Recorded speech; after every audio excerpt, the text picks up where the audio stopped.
Hey y'all, it's Sarah Sunshine, and I'm back. I just got done doing some readings and doing some spell work because you know the witch is in, and after I'm done, I'm taking off my handy dandy broom right here from this shooting. So, anyways, with that being said, we're here to do an Arid terrarium build. Now you're going to need several things, just as you need several things for every terrarium build. But I hope you have your animal. You're also going to need your tank. You're going to need, specific to your type of animal. We are actually setting up a tank for a species of gecko, called Heteronotia benoye. And so these are the things that they require. They need to hide. I mean, every lizard, amphibian, any reptile basically, and amphibians too, need hiding places. So we've got hiding place. They do burrow though in the sand a lot, so they may not even really utilize that. We've got this for them to, come out and bask if they'd like to, and crawl on. And this if they'd like to climb as well, a water dish. You should offer your animals, obviously, food and water. They will drink standing water, however they do drink misted water as well. I'm not going to put a food dish in because I'm going to feed them and watch them, make sure they eat. So I'm not just throwing food in a dish right now. Possibly not ever. I don't tend to feed that way. Actually, I don't feed that way at all. So you're going to need Reptisand, not Calcisand, okay? That tends or can cause impaction as well as other really serious health issues. So don't use Calcisand, please.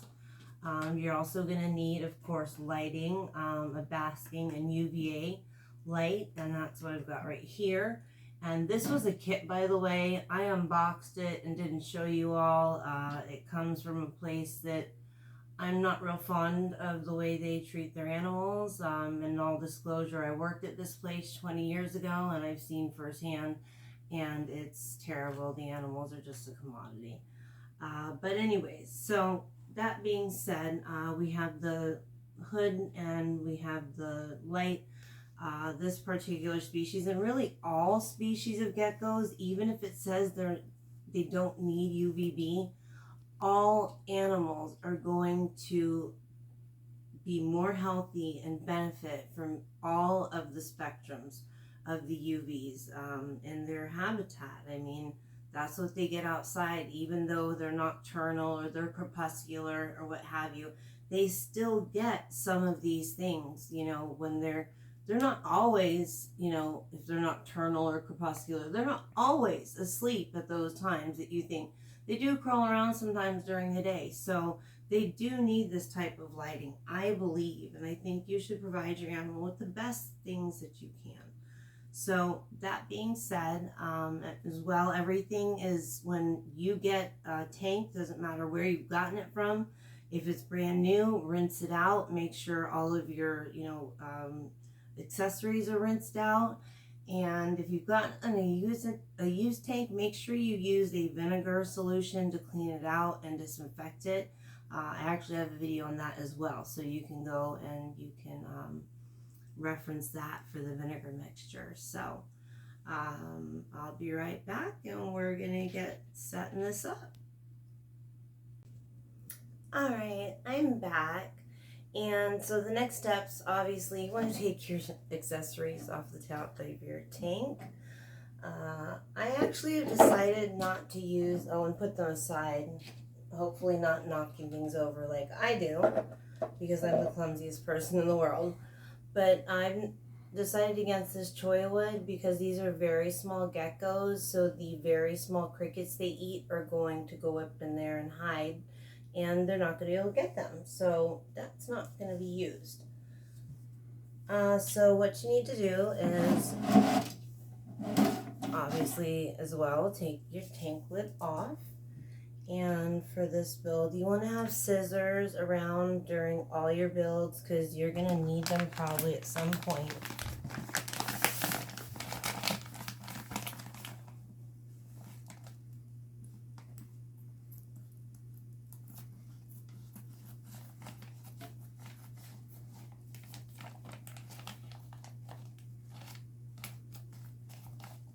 If you don't use it all, what I do is I use this piece of plastic to make a little tie for it. Just a little tip.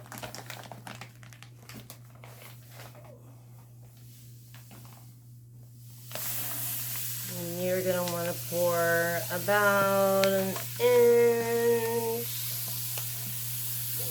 to an inch and a half.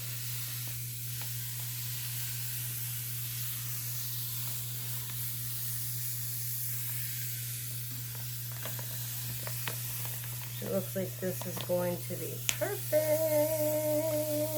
I thought it would be, but I am not perfect, so. Pardon me, I have a hair in my mouth. Alright, so I have decided to put this hide over here. And I'm going to put this right here for if they just want to chill or if they want to bask. And then their water dish, I'm going to put in the corner right here because it's going to be on the cool side. I have not gone over that with you guys with some of the other terrarium builds because I haven't really gone over lighting. But you do need a hot and a cold side for your terrariums. So your animals can get out of the heat if it's too hot. Now this tank came with this particular thermometer and also hygrometer. And like I've mentioned before, we're going to go over different types of thermometers and hygrometers shortly. But this one we have in another terrarium, and I've found it to work pretty well.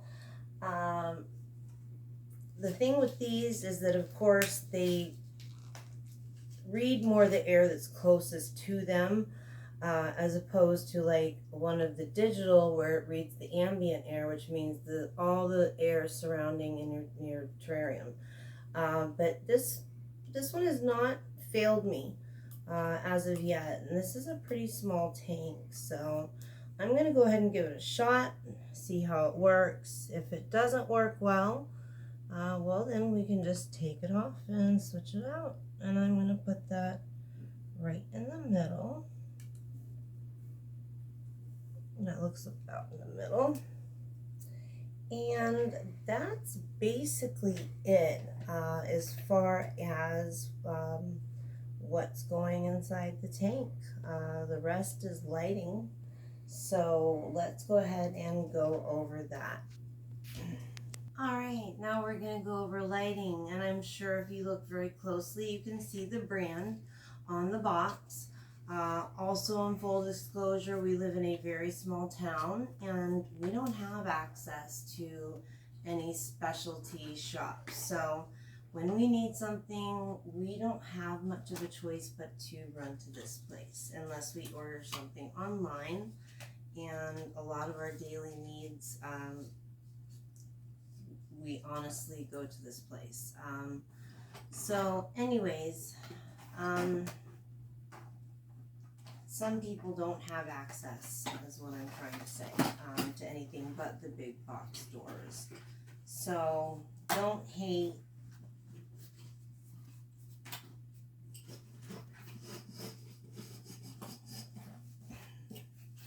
But one of our goals is to grow big enough to open a specialty reptile, amphibian, an arachnid store, all around, store with different types of animals, exotics that people can't find around here. So you just screw your bulb in, you take the hood out of the box, and you screw your bulb in. It's very odd this is a tall hood with a short bulb, but usually those are for the taller bulbs. The UVBs tend to be taller. So like I said, you want to have a hot side and a cool side for your animals to be able to get out of the heat.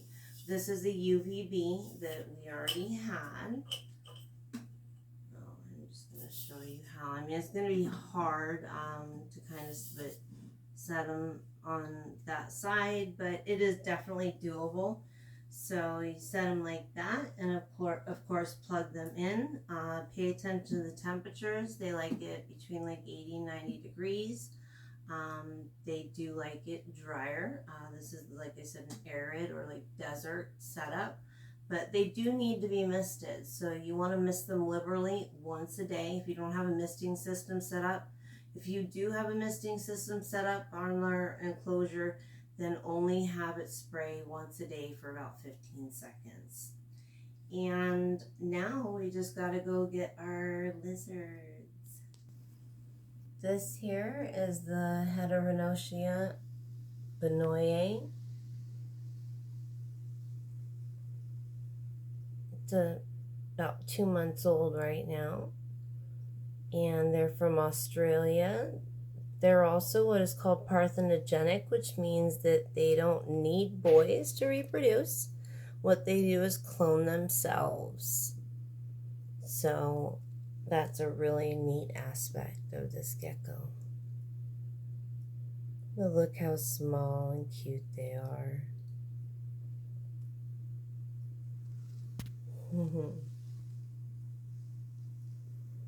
We've got 4 of them, and by spring we should have eggs, hopefully, and those take about 60 days to hatch. So then we should have some hatchlings available for sale. We're very, very excited. We're expanding here at Terrariums.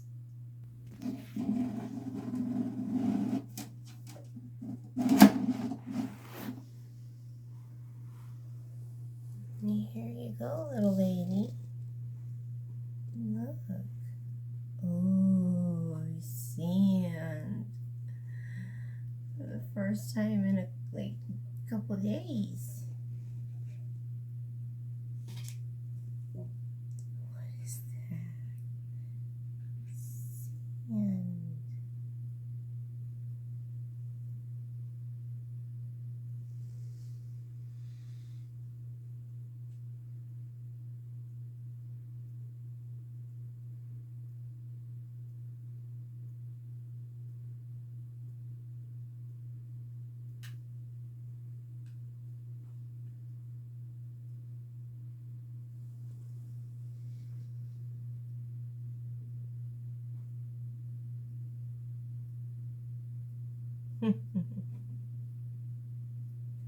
But you know, I don't want to go.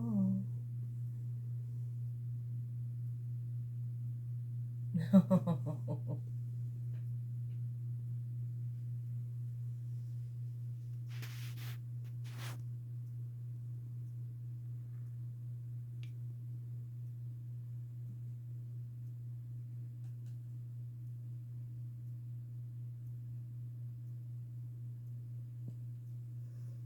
I love this one's coloration.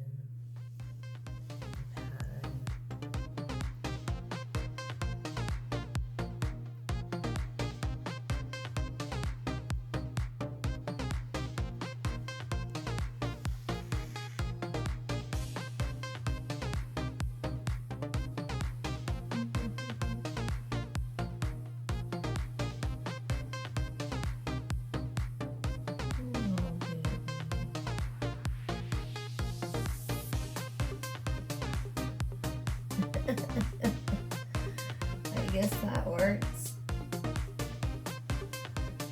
And then the very last one.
Thanks for joining us, everyone.